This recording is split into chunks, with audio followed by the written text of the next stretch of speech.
Starting with the name of Allah, who is the most beneficent and the most merciful. Bismillah ar-Rahman ar-Rahim. Welcome to the online sessions of Darya Arqam Schools, Gujarat region. First of all, we will start with the dua that will surely increase your knowledge. Rabbi zidni ilma, ऐ मेरे रब मेरे इल्म में इजाफा फरमा. So students, this is your history lecture and what we are going to study in today's history. Today we are going to discuss your chapter number 27, that is your last chapter of your history book, The Rise of the Muslims, Sir Syed Ahmad Khan. In this chapter we will discuss about the life of Sir Syed Ahmad Khan and his sufferings and his work for the in the participation of the Pakistan movement. So, starting with it, after the collapse of the Mughal Empire and the defeat in the War of Independence, the Muslims were set back considerably. The Hindus controlled commerce and industry and having acquired education got the best jobs. अब आप लोगों को ये तो पता है, हम लोग लास्ट चैप्टर्स में 1857 का वॉर को डिस्कस कर चुके हैं. We have already discussed about the war of independence 1857 and now these are the aftermaths of the war of independence. After the war of independence, the Hindus controlled the commerce and industry and also acquired the living standards and lifestyles and all the opportunities given by the British at that time, and they got the best jobs of that time. The Muslims, on the other hand, were left behind, as the Muslims were considered guilty by the Britishers, so they could not surely took part or took advantage of all the services or facilities that was provided to the Hindus only at that time. They work only in the agriculture as an agriculture worker, like a peasant or farmer. They had unwisely rejected Western education and thus could not participate in the government and or compete with the Hindus.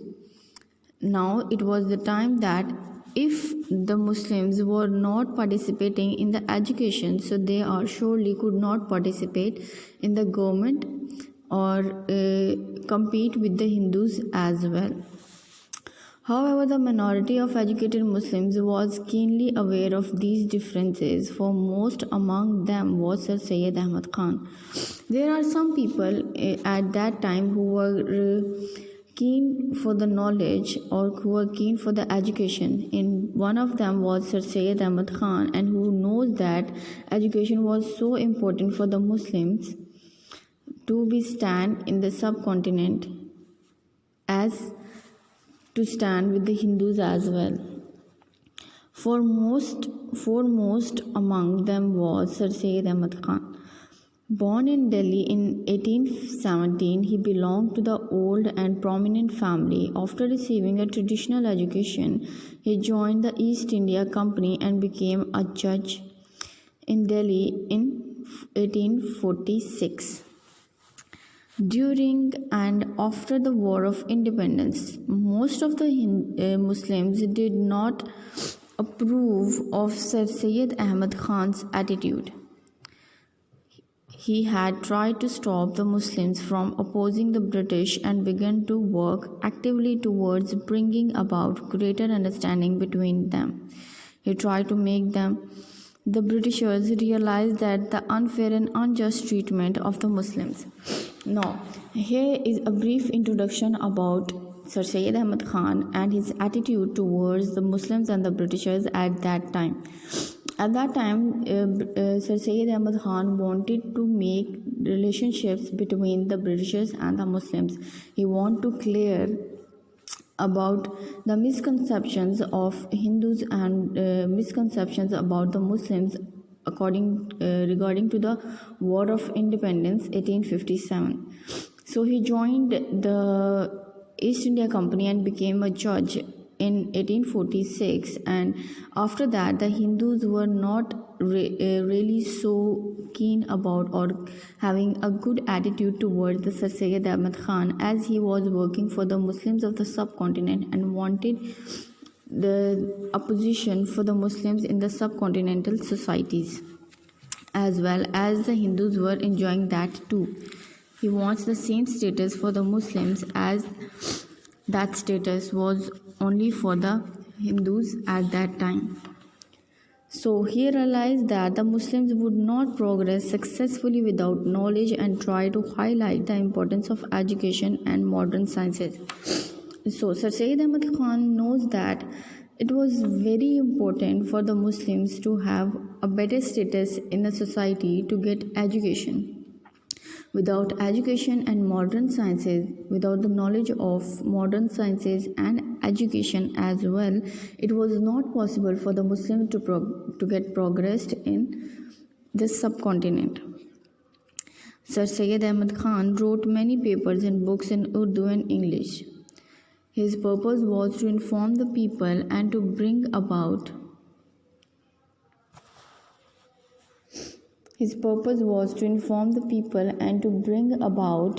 a better understanding of the real problems faced by the Muslims. So it was the only source at that time, the print media. Print media was the only source of spreading information or knowledge to the people. So Sir Syed Ahmad Khan wrote many papers and books in Urdu and English as well to realize the people, to let the people know about the situation of Muslims and the condition and the political conditions of the subcontinent to the people. His purpose was to inform the people about to bring a better understanding of the real problems faced by the Muslims. Sir Syed Ahmad Khan was awarded as knighthood the title of Sir in 1888. Sir Syed was a great supporter of education, and his most important contribution perhaps is the setting up of Mohammedan Anglo-Oriental College in Aligarh. Now, as we all know that the Sir Syed Ahmad Khan was keen about Muslims to get education and the knowledge of the modern sciences. So it was not in the words of Sir Syed Ahmad Khan, he was the man of action. So he put his words into action and built a college that is known as Mohammedan Anglo-Oriental College in Aligarh. In 1857 to 76, this eventually became the Aligarh University, and this college was later became the Aligarh University in 1921. Sir Syed gave the Muslims the confidence to compete against the Hindus. So it was the time for the Muslims to get higher education and to compete with the Hindus and get better jobs in the government of the subcontinent. When he saw that the growing distance between the Hindus and the Muslims, he told the British that when they gave political power to the Indian people, they must do not separately for Muslims and Hindus. Now, it was the time that when the Sir Syed Ahmad Khan realized that the Hindus and Muslims are the two different nations, culturally, religiously, and socially, they could not be survive in the same territory. So he advised the British government to separate the Muslim and Hindu status and the people and political powers between them. This was the beginning of the two-nation theory, which eventually led to the establishment of two countries. It was the Sir Syed Ahmad Khan's theory that Muslims and Hindus could not be in the same territory, so they should be in the separate countries. They should be in the separate states, they should be in the separate territories. So it provides a base for the establishment of India and Pakistan. When the Britishers left in 1947, the Pakistan came into being. So students, this is all for today. In the next lecture, we will discuss about these question answers of your book, that is, why did Muslims lag behind in progress? What was Sir Syed Ahmad Khan's view about education and what steps did he take in this regard? Find out more about Aligarh and make a list of our leaders who studied at Aligarh. It was your self-studied question, so you have to find out the name of the leaders who studied from the Aligarh universities. So find out about the names of the books written by Sir Syed Ahmad Khan. So it is also a self-studied question. So you can take help from your parents and elder brothers sisters. So in the next lecture we will discuss about all these 4 questions, and later on we have a short test about this chapter. So be prepared for that, and you have to also write about the short points or the important points of from these chapters. And till then, stay blessed, stay healthy. Fi amanillah.